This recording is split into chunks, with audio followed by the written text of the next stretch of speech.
Assalamualaikum warahmatullahi wabarakatuh. Halo sahabat Oto, berjumpa lagi di channel saya. Sahabat Oto, pada video kita kali ini nanti kita akan bersama-sama belajar tentang salah satu komponen pada mesin EV kendaraan, yaitu ISC atau Idle Speed Control. Nah, ISC atau Idle Speed Control sendiri ada juga yang menyebutnya dengan ISCV atau Idle Speed Control Valve, dan ada juga yang menyebutnya dengan Idle Air Control, serta ada pula yang menyebutnya dengan IACV atau Idle Air Control Valve. Sahabat Toto, langsung saja kita akan bersama-sama belajar tentang cara kerjanya. Nah, sahabat Toto dapat perhatikan pada animasi video, ini adalah ISC atau Idle Speed Control-nya sahabat Toto, dan ini lokasinya ada di throttle body ya sahabat Toto. Nah, throttle body nantinya menghubungkan ada katup bypass ya, katup yang berada sebelum katup throttle ini dan ruangan yang nantinya setelah katup throttle sahabat Toto. Nah, ini dibatasi oleh si ISC.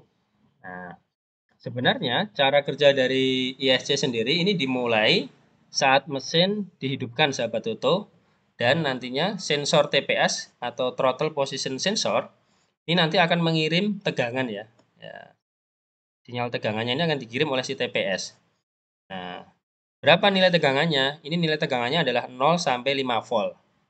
Jika kondisi throttle ini tertutup, maka sinyal tegangan yang disampaikan oleh TPS menuju ke ECU ini hampir sekitar 4,9 volt sahabat Toto. Namun, jika katupnya mulai terbuka, maka nilai tegangannya akan menurun. Jadi di bawah 4,9 ya. Nah, dengan nilai tegangan yang dikirimkan oleh TPS yang berubah-ubah ini akan dibaca oleh ECU ya sahabat Toto. Kemudian ECU nanti baru akan mengirim tegangan ke ISC valve. Sehingga ISC valve bisa membuka menyesuaikan dengan masukan-masukan yang berasal dari sensor TPS. Selain sensor TPS, ECU juga membutuhkan data dari map sensor ya, di mana map sensor nanti yang menunjukkan beban dari mesin. Nah, salah satu di antaranya nanti jika ada beban yang berasal dari elektrik, sahabat Toto, lampu-lampu dinyalakan, kemudian AC, jika AC dinyalakan tentu RPM mesin harus naik.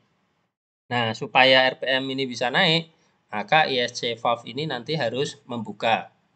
Begitu sahabat Toto. Ada juga sensor temperatur. Sensor temperatur juga mengirim tegangan ke ECU. Jika temperaturnya masih dingin, maka RPM mesin itu harus lebih tinggi. Jika RPM mesin harus lebih tinggi, maka nanti udara yang dimasukkan harus lebih banyak sahabat Toto. Nah, nanti jika mesin sudah panas, biasanya ini akan sedikit menutup sehingga udara yang masuk ke bypass ini mulai berkurang. Nah, semua sensor ini, masukan-masukan sensor ini nanti akan dikirim ke ECU, datanya diolah oleh ECU, sahabat Toto, kemudian dikalkulasi, sehingga nanti output tegangan dengan nilai tertentu itu akan dikirimkan ke ISC, sehingga ISC membukanya seberapa, ini sudah dikontrol oleh si ECU. Nah, kalau bisa digambarkan sebuah animasi, ini adalah katup bypass ya. Jika data masukan dari TPS ini sudah masuk ke ECU, maka udara, nah ini, nanti akan masuk karena katup ISC ini membuka. Nah, ini lubang ini membuka. Ini terlihat ya tadi, misalkan ini masih menutup, ya ini membuka. Membukanya ini menyesuaikan perintah dari ECU. ECU memerintah berdasarkan masukan dari sensor-sensor ini, sahabat Toto. Nah, sehingga udara ini akan masuk melewati katup bypass, ya mengalir ya, kemudian menuju ruangan setelah throttle valve dan nanti menuju ke ruang bakar. Dengan udara yang bertambah banyak, tentu ECU akan mengirimkan perintah untuk menambah suplai bahan bakar juga, sehingga putaran idle nanti bisa disesuaikan, menyesuaikan dari masukan-masukan yang berasal dari sensor-sensor sahabat Toto, sehingga tentu putaran idle dapat disesuaikan, menyesuaikan dengan kondisi yang ada tersebut. Ya, jadi tetap dipertahankan, mesin tidak sampai mati. Jika misalkan AC dihidupkan, mesin tidak langsung mati sahabat Toto. Jika mesin dihidupkan kok tiba-tiba mesin mati, maka RPM itu tiba-tiba turun drop. Nah, bisa jadi ISC-nya ini yang bermasalah, sahabat Toto. Sehingga ISC atau idle speed control ini adalah komponen yang sangat penting, karena jika ISC ini rusak, mesin tidak dapat bekerja sempurna dan putaran RPM akan menjadi fluktuatif ya, sehingga bisa menyebabkan kendaraan mudah mati saat berjalan dan tentu ada masalah yang lainnya. Nah, kurang lebih seperti itu, sahabat itu cara kerja dari ISC. Kalau bisa saya ulangi sedikit. Jadi dimulai saat ini ya.